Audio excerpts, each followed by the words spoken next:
So this one is bringing in effectiveness. Okay. Want to say something very quickly before we get to the issue of the imperial presidency? I wonder whether there's an issue of an imperial presidency. Let's talk about it. In the first instance. Let's talk about it. Let's talk about it. One. But before that. Yes. Before that, for the record. Yes. For the record, I do support the current proposition of the Office of the Ombudsman. Okay. Other than that, who checks Parliament, as you were putting it? Wanjiku does, the electorate, and that is why every 5 years, if the person does not deliver, they go home. Other than Wanjiku, we have now the judiciary. If you have aggrieved, if you feel aggrieved by any proposed legislation, you can always go. This notion, and it has been peddled by Waidera here, and I don't know whether it is constitutionally supported. The president is a representative of the people. So is Parliament. So the judiciary is not? It is. It is. And that is why let us even talk about BPI in terms of the pillars of the BPI. Okay. The BPI itself is a conversation that is there to make Kenya better. Okay. Kenya what? Kenya the nation. Because there's a difference between the country and the nation. And many a times we tend to look at Kenya in the prism of the country in terms of the landmass, forgetting we have the sort of the software, the people, in terms of the values, in terms of the what they aspire, their aspiration as a collective unit. Okay. And if we tend to discuss matters based on Kenya the nation, then it will not be a situation of us versus them, or a situation of the citizenry sort of becoming spectators and looking at the sort of wrestling match between the three arms of government. That is not the point. If we tend to sort of look at matters in that manner, we will balkanize our society. Those arms of government are there first and foremost for the goodwill of the nation. They are there to, if I'm to borrow one of the pillars of BBI, to enhance the shared prosperity of the nation of Kenya. Okay. If we have that in mind, then it will not be a big deal for us to understand, for instance, when the Office of the Ombudsman is independent, it is for my good as a Kenyan here in Nairobi, Kenya, and also for a Kenyan in Elwak, all the way in Elwak. Okay. So let us move from the situation of it is us versus them, or a defeatist mentality of Kenya is being run by the elite in terms of those in government, and we as Kenyans are merely spectators. No, that is a misconception. It is. Yes, it is. Depends who you ask. No. We have power. And that is why, do you believe in the power of the ballot? Yes. Then don't you say you have power? If you you cannot eat your cake and do you know Judge Kriegler? Yeah. Have you read his report? Yes, I have. You have? Yes, I have. What did it tell you about the power of a ballot? It told me that I need to be more watchful. I need to be keen. There. And exactly. More watchful. You see, the thing is this. We need to be, as a society, as a nation, to understand that change starts with me. I need to be more aware of what is happening. I need to want to be more aware, if I'm to say that. I need to be willing to take the part. I need to be willing to walk the walk. Okay. If it is in terms of even corruption, we usually talk of corruption in terms of the mega scale, what we read on the newspapers. But at the mashinani level, at the bottom level, do I engage in corruption? Am I ethical as a person? Am I a person of integrity? Because if we take it at the individual level, then, in essence, even the whole will become better. Fair enough. Let's talk about the imperial presidency. Is there an imperial presidency? Let's think about it. That's why we are talking. The church thinks BBI was paraded as an instrument to end the winner takes it all. In the argument of the church, where a president is appointing the prime minister and fires him at will, that is actually entrenching imperial presidency and does not resolve the winner takes it all problem. Okay. I want us to look at what the BBI says about the appointment of the Prime Minister position. And first of all, there's nothing like imperial presidency. In actual sense, the presidency is actually going to What do you mean share there's nothing power like imperial presidency? in the BBI report right Oh, now. okay. Because in actual sense, the president is actually going to share powers with the who? Prime Minister and also maybe the Deputy Prime What Minister. powers? We'll get to get to Okay. that. Okay, so this Prime Minister will be the leader of majority in Parliament, meaning that the president has no power to determine who will be the leader of majority in Parliament. What? Yes, this will be a decision by the parliamentarians. Depending on one, it means that, for example, if I was to vie for presidency today under the Jubilee ticket, for instance, and Tony was to vie for the presidency under maybe the NASA ticket, I, fortunate enough, get the presidency, but I don't have the majority of members in Parliament. It means that the majority leader will come from NASA. That will not be solely my decision as the president, regardless of which party I ran with. That has right? happened once in 2007. Wherever it happens, that solely depends on you me think it and will happen you. again? Okay. I'm saying whatever happens, that will depend on me and you as Wanjiku. That does not have anything to do with who will be the president. If I will elect my member of parliament from another, from maybe a dissenting, if I will elect maybe the Jubilee president, for instance, and elect my member of parliament from NASA, then it means I have the sole power to determine who will be the majority leader. Let's start there. So that means that this president will not, it's not like a direct appointment. It's not like where I will sit and determine, I want the member of parliament from Muranga to be the majority leader. Hold on, because he's my friend. You've given us a sloppy example where probably the president doesn't have majority. What if he has? Okay. Who appoints the person? Who appoints He the will prime be minister? appointed by the president. Okay. Yes. Because he's from his party and he's from a party that has majority. So work with these two examples. One, that the president doesn't have a majority, and this other example where the president has a majority. Yes. So we get, for instance, now what you're saying, yeah? We get, I get the presidency, and I happen to also get the majority of members in parliament, yeah? And I appoint this prime minister, who will be vetted by parliament. Yes. Okay, proceed. So it means that in essence, you and I, through our representatives, This, and probably need clarity. There will be vetting of a prime minister? Might be you're taking it wrongly in terms of, let's say, appointments and then vetting. But when the parliamentarians are in essence voting for the prime minister to be amongst themselves. They are voting. Yeah. In terms of the prime minister will have to be a member Hold of on parliament. a minute.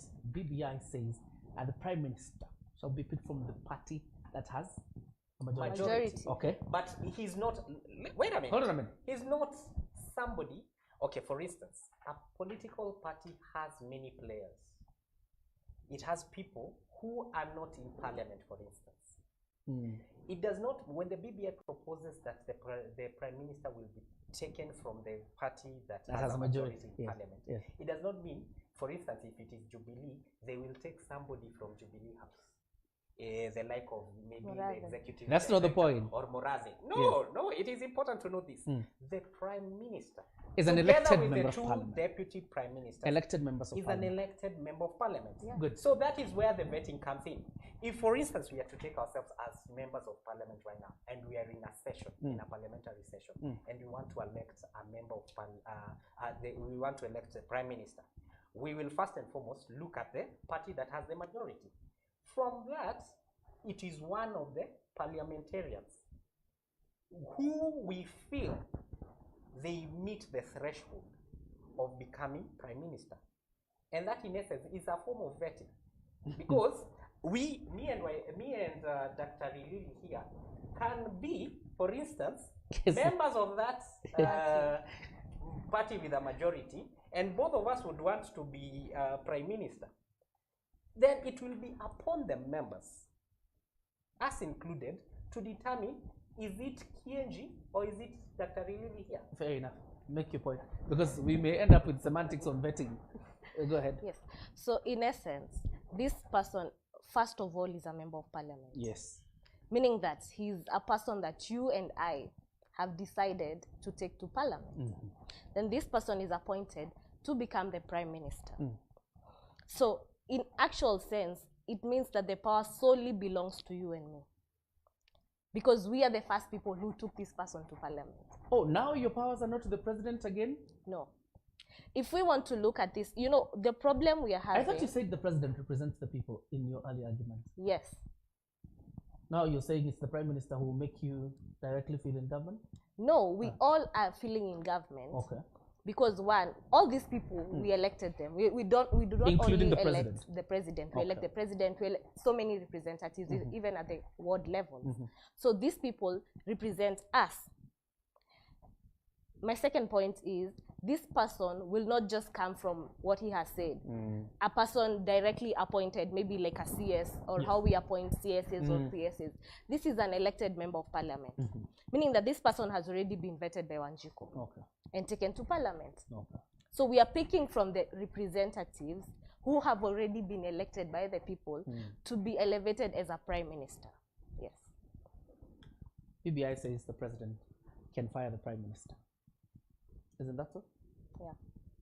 Even when they are, whether the majority party is the president or even from the other side, the president retains the power to fire. That is not entrenchment of an imperial presidency? No. No. In the current parliament, Yeah. we have seen the case of Rectangular and the lawyer Who? Orengo. Orengo, yes. Yeah? Who is the current leader of Minority.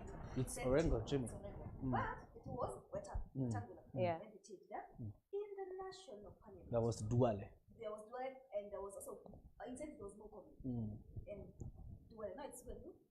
It's actually Kimunya and Is it the president who did that, or is it the member of the house which chose that we were not, or the party, whatever else? Is it the president actually who came and said that, whether you're not working well, I need to change you and bring this other guy? who did? It's who? Who did? It's the members. The member who voted. We can, Okay. we can say the president who, but it's the members at the end of the day who voted, Yeah. right? The same way here. And actually, you had said that And the president had to go to KICC to rubber stamp that. you had actually said that our next topic is on bloated parliament, and I think we have No, to cover that. I have them arranged here. It is Yeah, imperial. cover that. It is an imperial president. No, before you go, let her make her point. We even finish this one. Yes. We Yeah. already done the other one. Look. So that's your contribution to the imperial The presidency. imperial presidency. Yes. It's not like that. Does it resolve the winner takes it all? Because if you were to go to with the examples you've given us about the Duales and Kipchumba Murkomens of this world, take it for example, Kimunya would be the prime minister, right?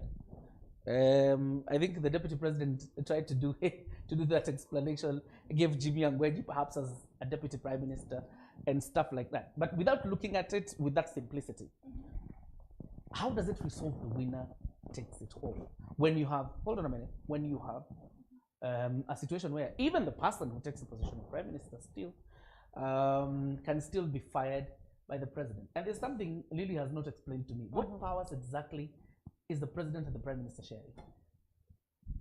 That maybe Lily will explain to us later. But answer a bit more. Yes. And the whole concept of the BPI. And I will take you back to Vision 2030. Vision 2030 had 3 pillars. There was the economic pillar, the social pillar, and the political pillar. Now, the political pillar was basically it says moving the country forward as one people. Yeah? And that's where the BBA comes in. Yeah? That's where, let's go back to the case of 2007, where we had PNU take the presidency, ODM take the majority Yes. of parliament. Yes. And we had a country that was Disenfranchised. Yes.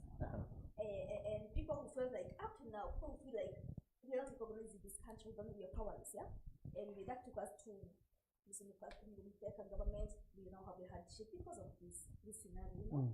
And now, actually, BPI comes in to support the pillar of Vision 2030, the political pillar, where we want to move this country forward. And that's why you have the issue of, right now the country has been in peaceful for the last 2.5 years since the hardship. We want that to continue with or without elections. We want that peace to go on. When we have this president, the prime minister, and I think in this country, the Kikuyus of Kenya wake up, we wake up to go vote because there's President Eritrea. The Luos, where does Baba have the largest voting bloc? It's the Luos. They wake up, go vote because of Raila. The Kambas wake up, go vote because Kalonzo said so, Ngilu said so, you know? The people of the Rift Valley, William Ruto, we had the other one, Isaac Ruto, we had Gideon Moi. Kenyans, we can deny this. We can say that we are a country of oneness, but Kenyans, we actually, deep inside us, and these are the things that the president said, tuwache kudanganyana. Let's stop lying to us. Let's stop lying to each other. We are tribal people. We identify with our tribes more than we identify with our nation. Yeah? And I think when now we come to the president, the prime minister, the deputy prime minister, we'll still also see that scenario where we would have Kimunya, Uhuru Kenyatta as the president and Kimunya as the prime minister, because what we want is inclusivity. Okay. Kimunya is an entrant of the other day into the majority, in the lead of majority position. We had Aden Duale as the majority leader. I think the deputy was Naomi Shabani. There was the whip. There was, I think, Cecily Baride. And the rest. Yes. From over the country, right? Yeah. You would actually argue. You would actually argue the leadership in parliament had tried to get to other areas as compared to what we have right now. Yes, and actually that's what the BBI proposes. So I'm asking you, what we are just doing now, as a way of assuaging feelings, is to change that name from leader of majority to prime minister. Basically, what the BBI is doing is perception of the people of Kenya. It's making you feel better. It's making you feel Kenyan. It's making you moving to the future of a nation as one people, making you feel Kenyan. Basically, that's it. To massage us into Kenyanness. And you hear about yes, okay. It's not negative words, but anyway, the thing here is every Kenyan in this country, from Turkana to the coast, from Mandela to Nyanza, need to feel Kenyan, need to feel represented, and that's why we need BBI at this point. I know, obviously, the issue of the opposition leader being included in parliament perhaps solves the winner takes it all problem, because now the leader of opposition will not be out.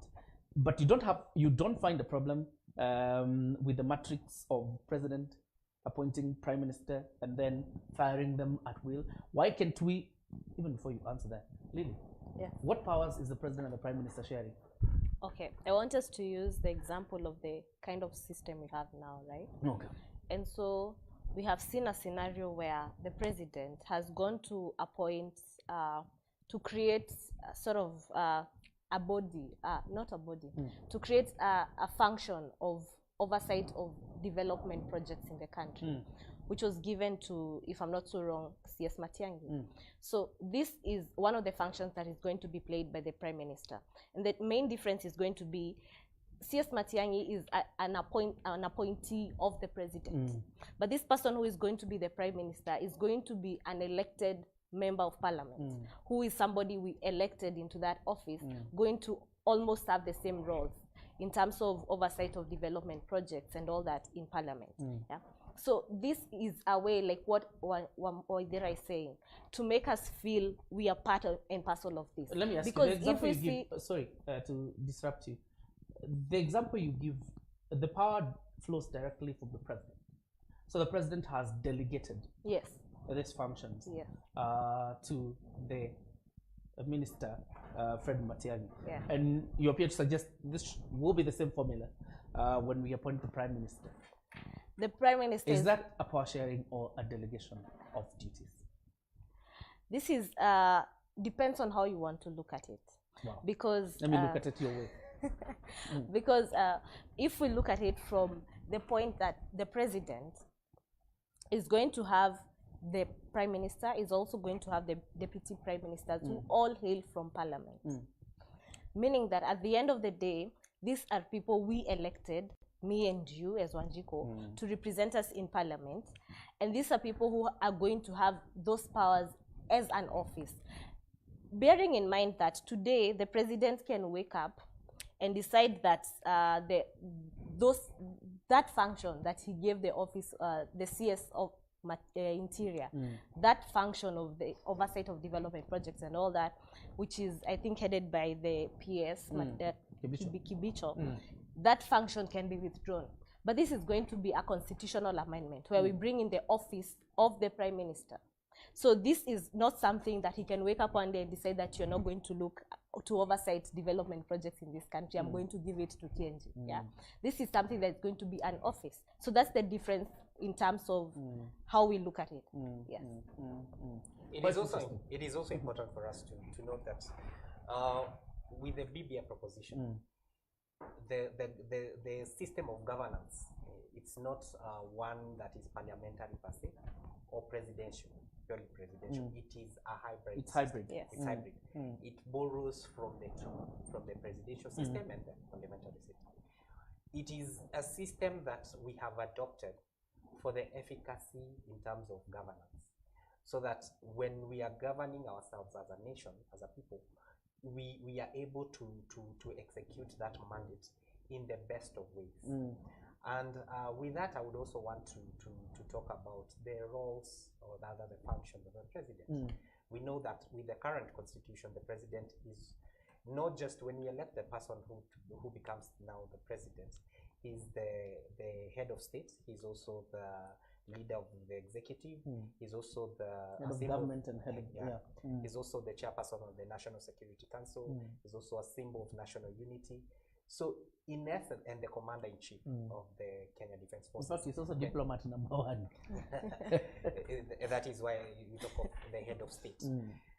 Now, when you talk about the Prime Minister is more or less the leader of government. So in essence, you have not taken the powers, you have not taken away the powers of the president, sort of belittling the presidency. Help me understand, leader of government, business, or the leader of government? Leader of government, business. No, if I'm to put it as leader of government, business, I would sort of be limiting him into matters of parliament. Where I would take at it, I would look at it as a co-leader. Let me use the word co-leader of government, together with the president. Okay. Together with the president, and it is for the efficacy of governance, so that we can govern ourselves in a more efficient manner.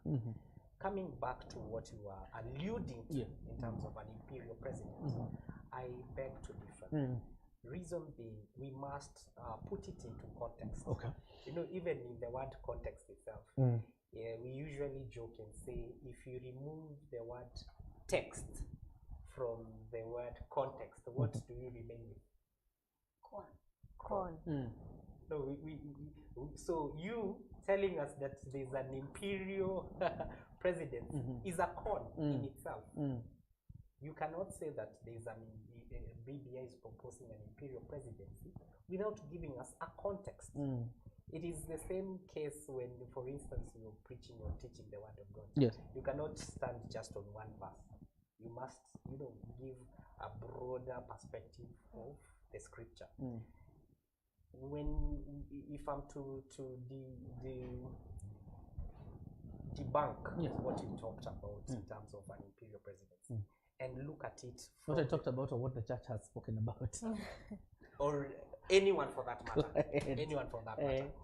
if I'm to debunk that, I must view the issue of an imperial presidency in terms of our current constitution, and even, for instance, in comparison to our previous constitution. We see in our current constitution that we passed in, thank God, coincidentally my birthday, 27th of August, at 10 a.m., the year of the Lord 2010. Hope you were not born at 10 a.m. That I'll have to ask my parents. in this current constitution, what we have is a president that has sought, quote unquote, lesser powers and privileges compared To the previous one. previous presidents. So in essence, we do not have an imperial president if we are to look at it in that context. Okay. The other thing, if we were to look at our presidency in light of other presidential systems within the African continent, or even in the East African continent, you will agree with me that in Kenya, we do not have an imperial presidency. We all know what is happening in Uganda, for instance. You know, we also know what is happening in Tanzania. So it goes without saying that we are living in a very democratic country. And that is why we are even able to come here and have such a discourse. Let us not take that for granted. Okay. And this is high time, in the spirit of also the Building Bridges initiative, to pat our backs as Kenyans and say we may not be there yet, But tumetoka mbali. but tumetoka mbali na tunaenda mbali. Of course. Lily, I'll give you a minute. But before we do that, Waithera, looking at the understanding of the winner takes it all and the argument being propagated by the church, do we have a problem in understanding what winner takes it all is about? Because the church, according to their seeing, is about the prime ministership and the deputy prime ministers. But somehow they forgot the leader of opposition now is in parliament. Do we have a problem in terms of making people understand what the winner takes it all concept is about? Actually, I think we have a problem more of people commenting and discussing BBI without kujisomea. I think that's the biggest problem we're having here, because if you have gone through the document, actually some of the argument that the church is bringing in, you'd wonder, he's all what to our people. Yes. Unajua leo umelima kanisa sana. Yes, I want to clarify on something we did not bring out very clearly, yeah?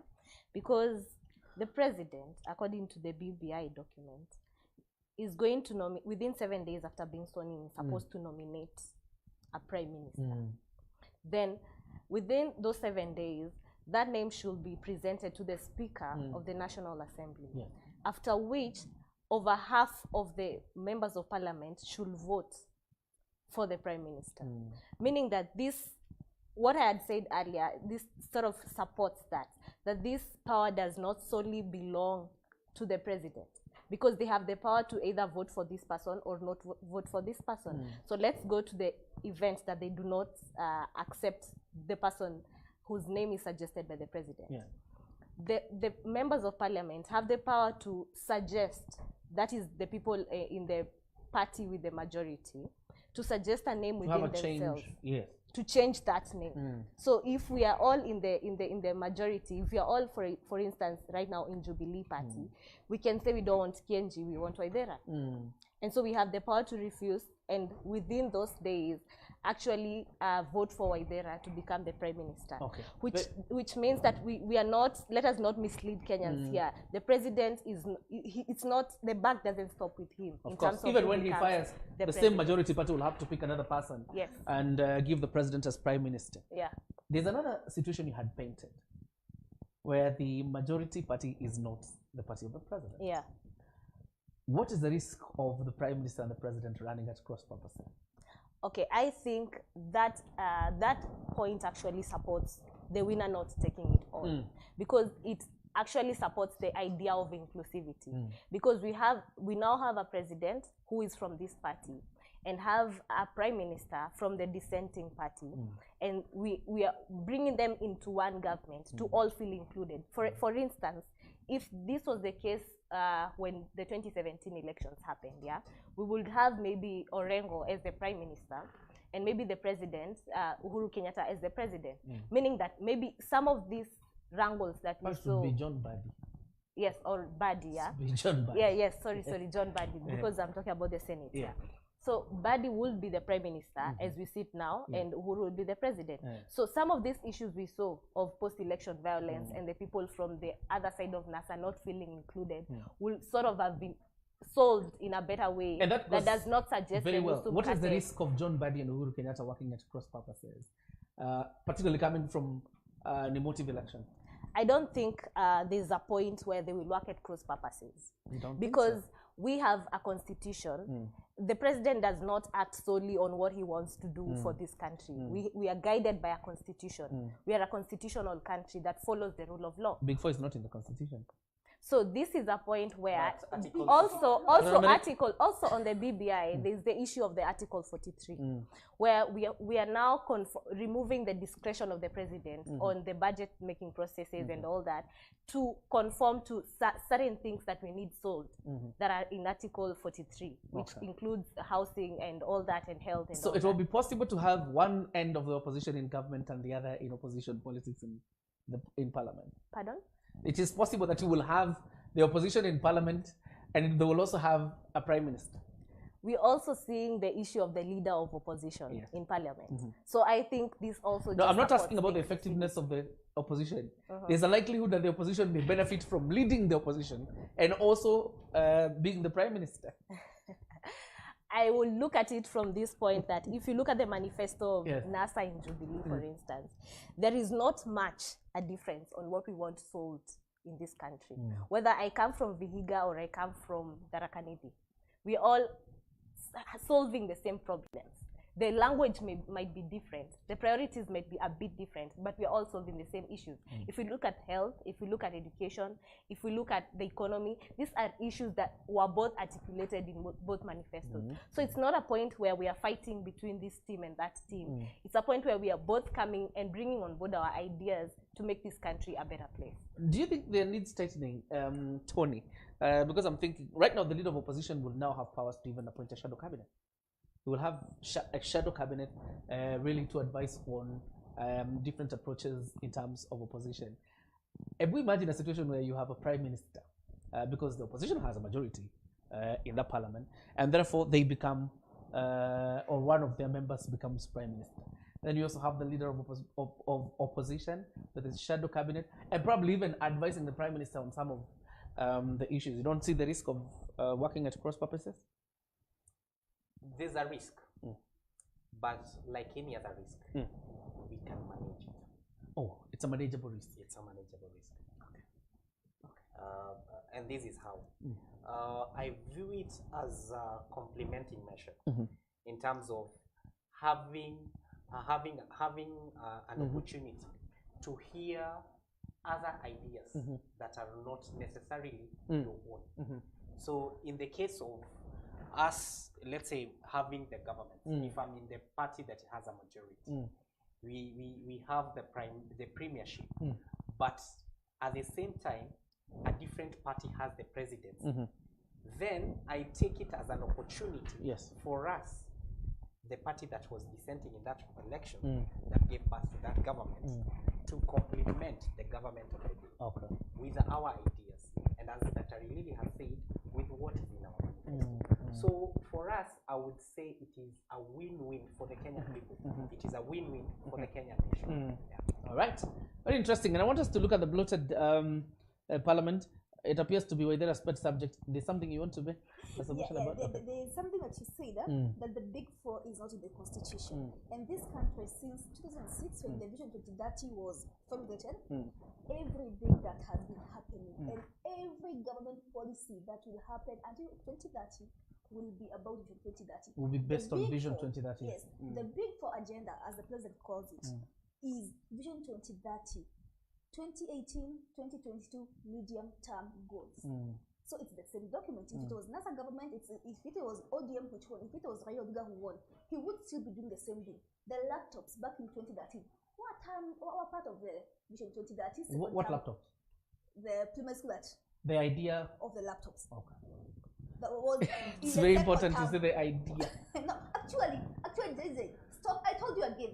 Stop relying on what your magazeti. You have laptops.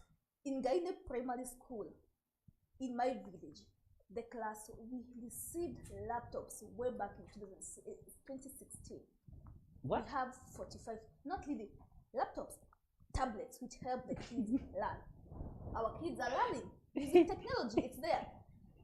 Yes. So all these things are part of Vision 2030. That's what I I was don't, just I don't wanted want to get to clarify. that context of laptop. Just as, just I as, just a, wanted to bo- just clarify as a that. bonus, just Yes. as a bonus, Yeah.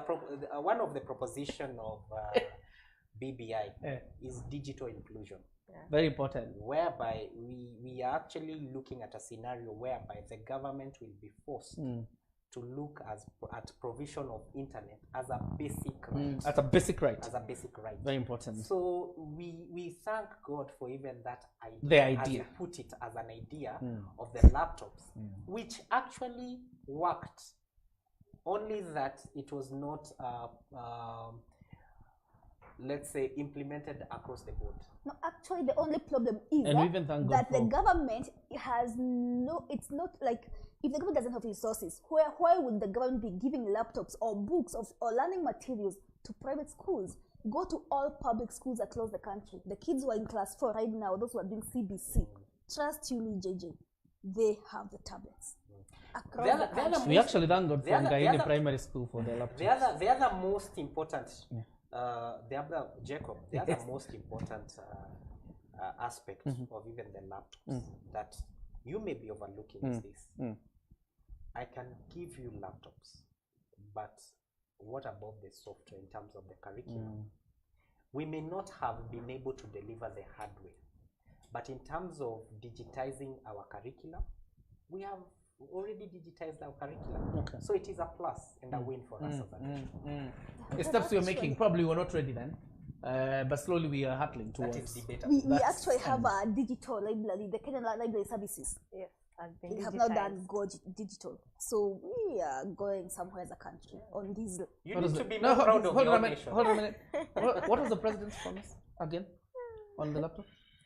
It was not the president's. Oh well, it was the president. It was whose? It was the president's promise. It was among the issues of Vision 2030 second term plan goals, 2013 to 2017. No, and the president said that he'll issue laptops. Stop taking me in circles.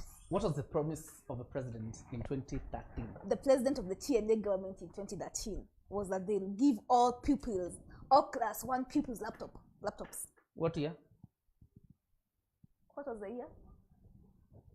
I was not part of TNA. We thank God for Ngaini Primary School. They No, got their- actually, you should. The next time you're coming here, JJ, go do your research from where We you got come their from. laptops. The next time we come The here, laptops that were given was a pilot project, okay? And there were several selected primary schools that were given this tablets, or not laptops, actually. They were given tablets. Were they And picking the whole after the county? pilot project, were they picking the whole county? yeah, Were they picking the whole county? Because I know. not the whole county, the yeah. country. There were pilot projects in several parts of the country, all right? And that after the piloting, So after the so in the piloting. After the piloting- we are very very happy as Nyeri people because the piloting covered the whole county. what is the neighboring school of Ngaini? It's Gatiko and they have. The next is Kiengi and they have. Gorano they have. Kahiraine they have. You have a funny way. No, Let's talk about the bloated parliament, Kenju, because according to the church, I think the addition of 70 members of parliament, I mean the National Assembly, and the number of women we're taking to the Senate, that is 50-50, 47 of them, is actually adding to a bloated wage bill. No, not at all. It is not bloated in this aspect. If we were just to even look at it first from the viewpoint of the 47 additional senators, the 47 additional senators are what we are actually having right now as women reps, 47 women reps. We are actually basically moving them from the National Assembly to the Senate. And the reason we are doing that is not to water down their power, but to enhance their power. Okay. Because remember, the why we introduced the office of the women rep as a constituency in itself in the 2010 constitution was so that they can be able to articulate the issues of the Kenyan women, and not just articulate, be able to effect change in terms of legislation. But you will agree with me that with 47 women against even the 290 members of parliament who represent constituencies, 47 is like it's a drop in the negligible. ocean, yes. Yeah. Mm. So when you take these 47 women, and we now, if we are to look at them as votes in terms of a legislative house or a rather legislative process, and take them to a house of 47 senators representing 47 counties, then they have a say. They can be able to, for instance, veto a decision of that particular house. What about the 70 seats? And of course, I understand it's the concept of proportional representation. The church thinks that's an addition to the burden we already have. No. It is not an addition. If anything, it is actually a remedial measure in terms of rectifying the injustices that certain people in the nation of Kenya have been witnessing. For instance, if we are to look at the issue of constituencies that have fewer people in terms of population, but receiving the same amount of CDF as constituencies that have let's say a huge population, population in comparison with the landmass, a smaller landmass. Now, the 70 additional constituencies are there to remedy that situation. Whereby, for instance, if we are to talk about the neighboring constituency from Juja here, Ruiru, for instance, if we are to look at Ruiru, Ruiru has a very huge population. And because it has a huge population, when it receives CDF, the CDF funds, and the same CDF funds are received in a constituency in Lamu, let's say Lamu constituency, you would find that that the MP for Ruiru will not be able to do meaningful work with those funds. Yes. Because he'll have to spread it out amongst all the constituents, as opposed to the one in Lamu, who has a lesser population and more money. And so it's the creation of the 70 constituencies. It's not an additional burden. Yes. But in essence, it is actually lightening the burden of Wanjiko in the sense of those 70 constituencies will come with additional funds. And at the end of the day, those funds will still go back to Wanjiko. It's more or less of Wanjiko who pays the tax, receiving value for their money. Obviously, Lily, you've had debates about overrepresentation. And I think every time we talk about parliament, that question always arises, whether Kenya has this problem of overrepresentation. While people thought we had enough, BBI proposes an additional 70. Okay, I'll just go in to support the point that Kianji has said. Okay. Because we are not looking at it from a point of 70 more people. We are looking at it from a point of 70 more resources into the grassroots through the CDF kitty.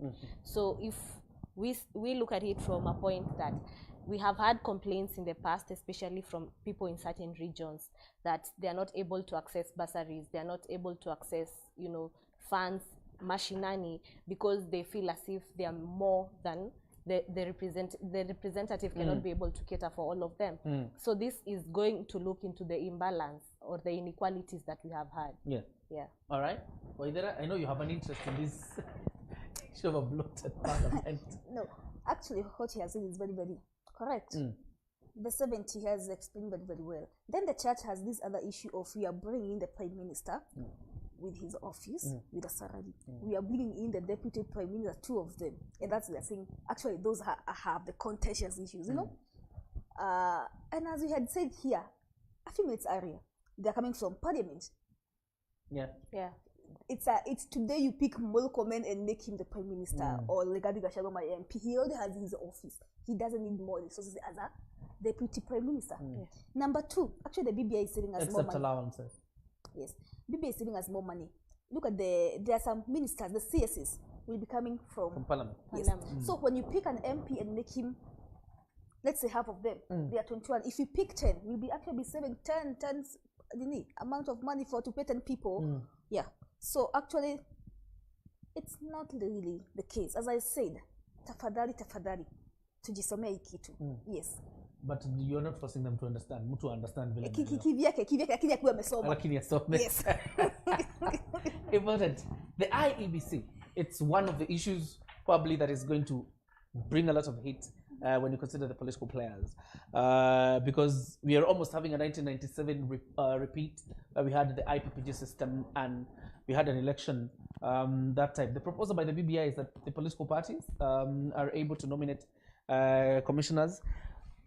You don't think that's a problem, Tony? It's not a problem because an election in itself is a political process. It is. And given that it is a political process, it is also in the best interest to have the political players have a say in terms of who becomes the umpire, to call them that. But they have always had a say. The referee. It is more or less enhancing that say. Yeah. There was something the commissioners were saying the other day, probably because of their interest, because the jobs are on the line, as it were, the PBI were to go through. But they were making considerations about some of the heated arguments they've had there. And particularly when they had to do voting in plenary and issues like that. Then you have somebody holding for tea for a political party. In that even when they have to make a decision, they have to consult the political party first before they make the decision on the plenary. You don't think that is chaos? Not necessarily. We elect members of parliament. You elect a member of parliament to represent you. Does it mean that once you elect that member of parliament, he always has to come back to you to check with you? I've not elected him to be impartial on anything. But you've elected him to represent you and to safeguard your interests. So it is in that spirit that when political parties will be nominating whoever they are nominating, they will be nominating them in the spirit and in the light of this person will go and do what is in the best interest first of the nation.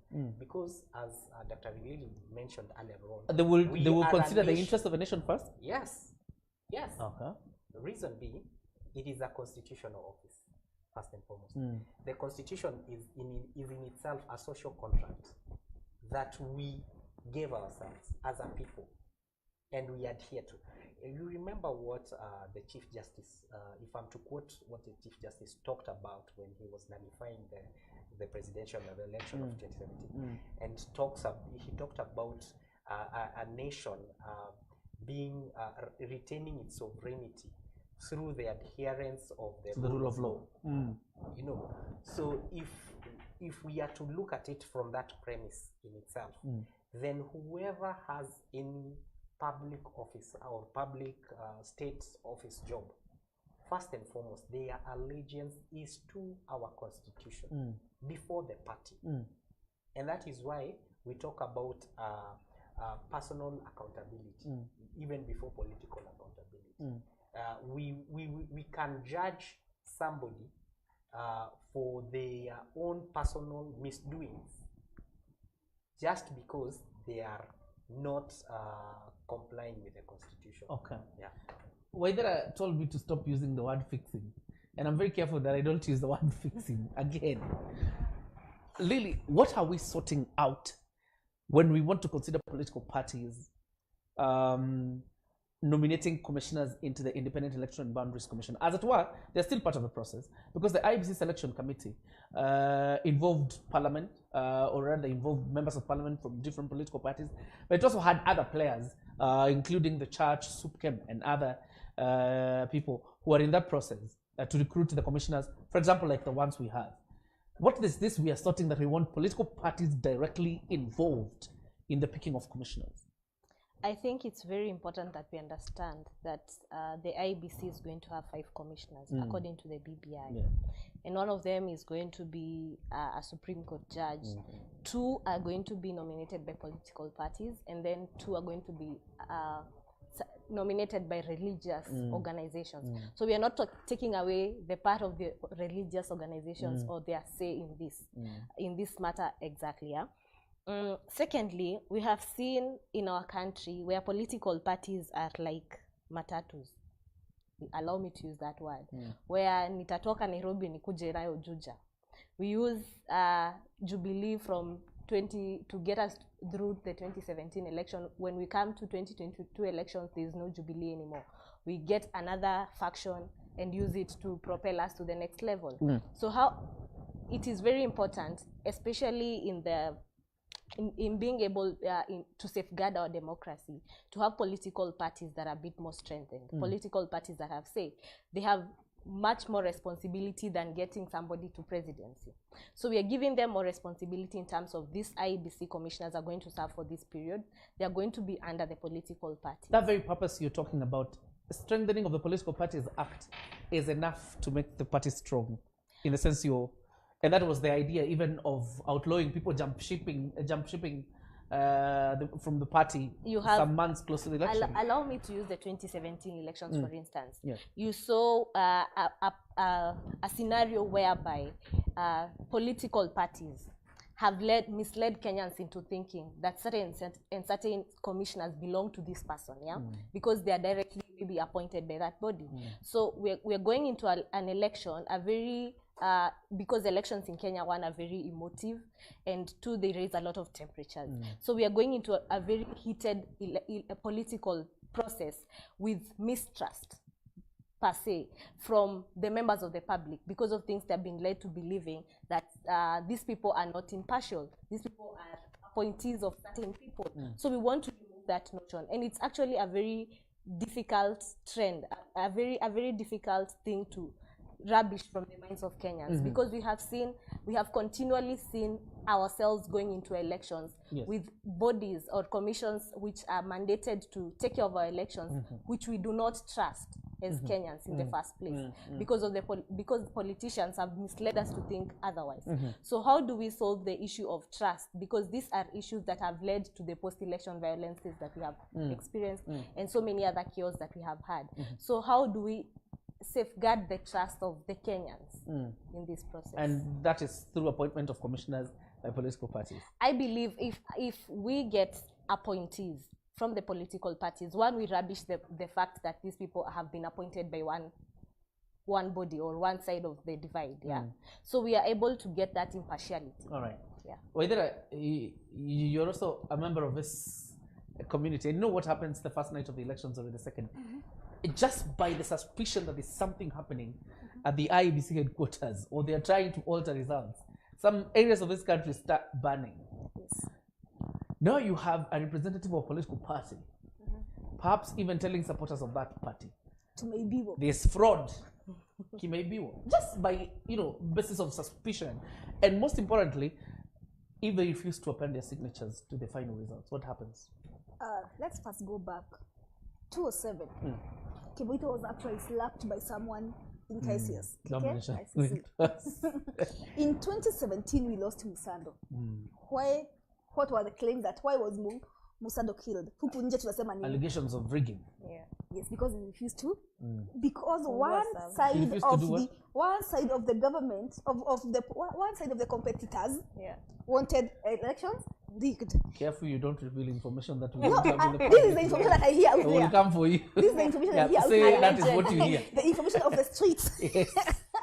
The information in the streets is that Musado refused to rig the elections and he had to be eliminated. Now that actually that is what you hear. That is what I hear. Those are rumors. Those are rumors. Those are rumors.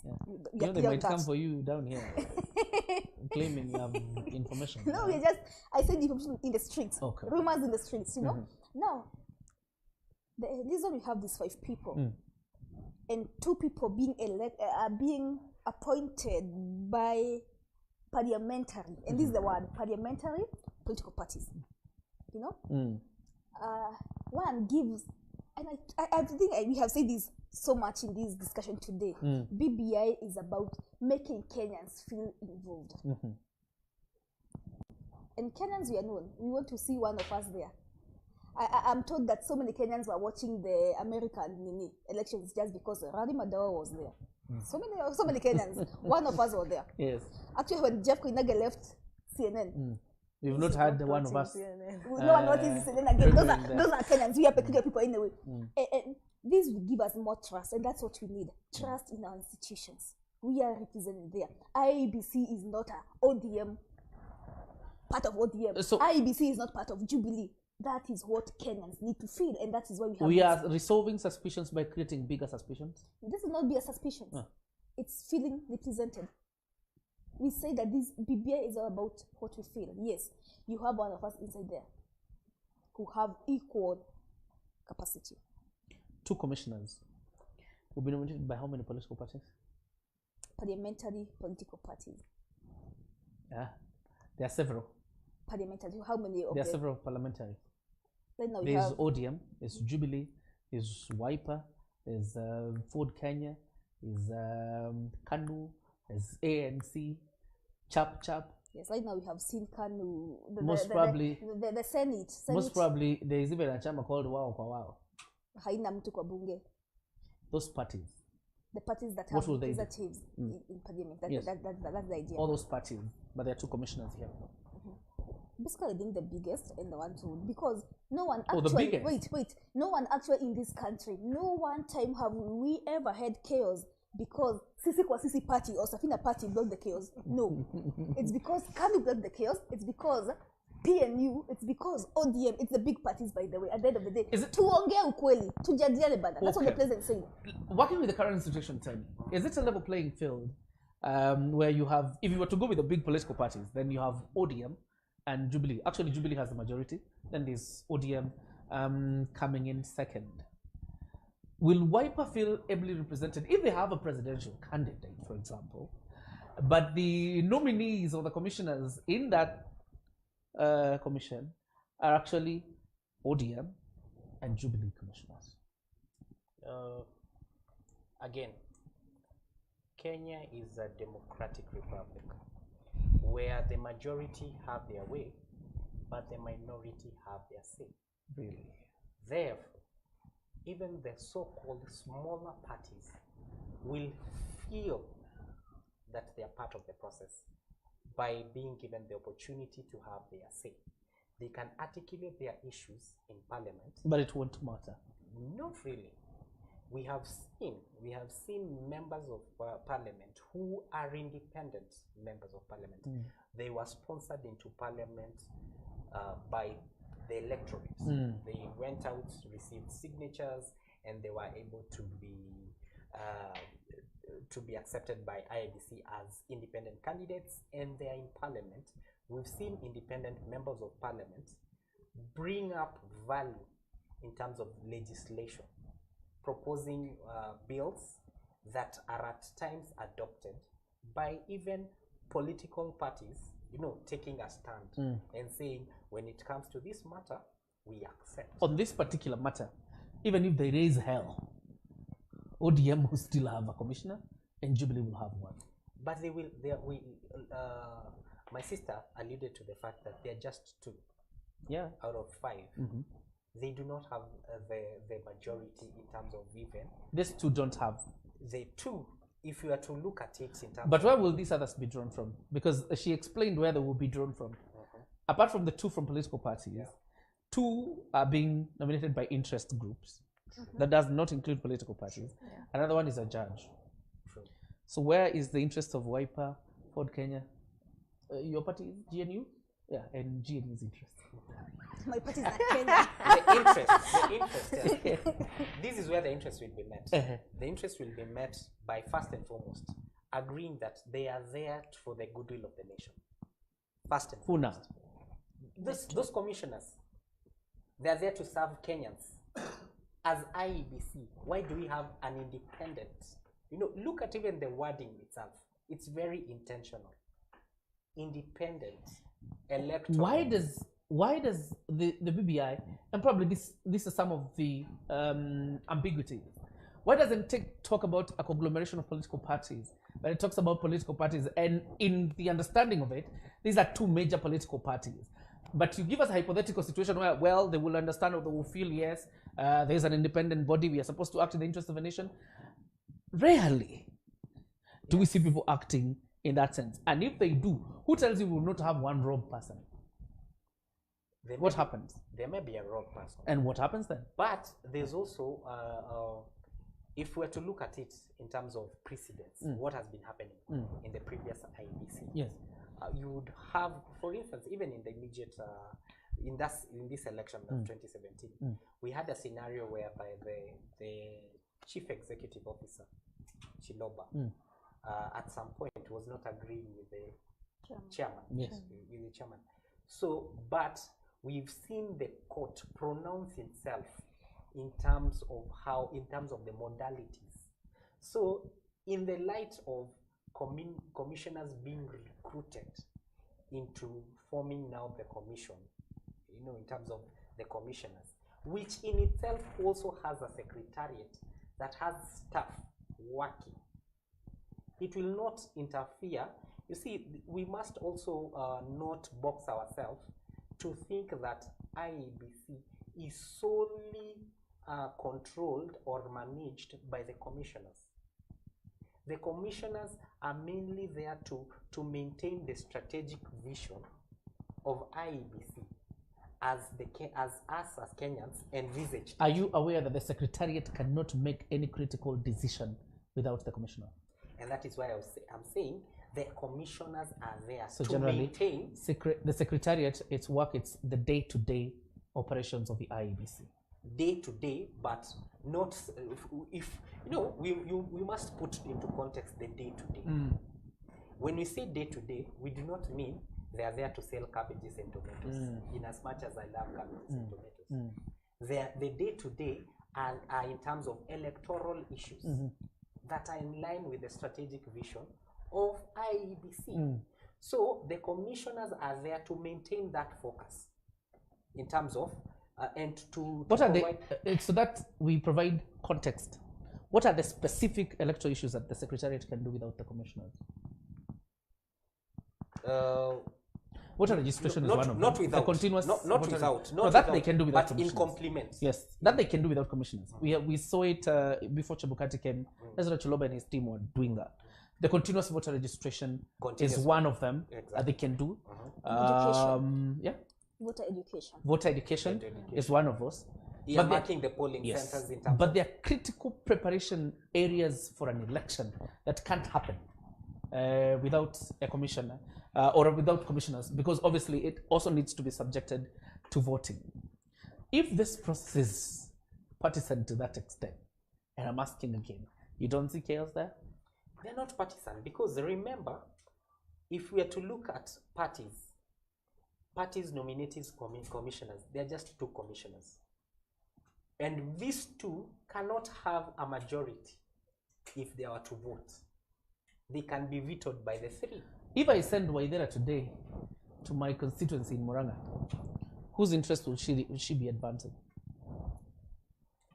You want to If I no, for example, you want to box me into saying no. he who pays the piper calls the No.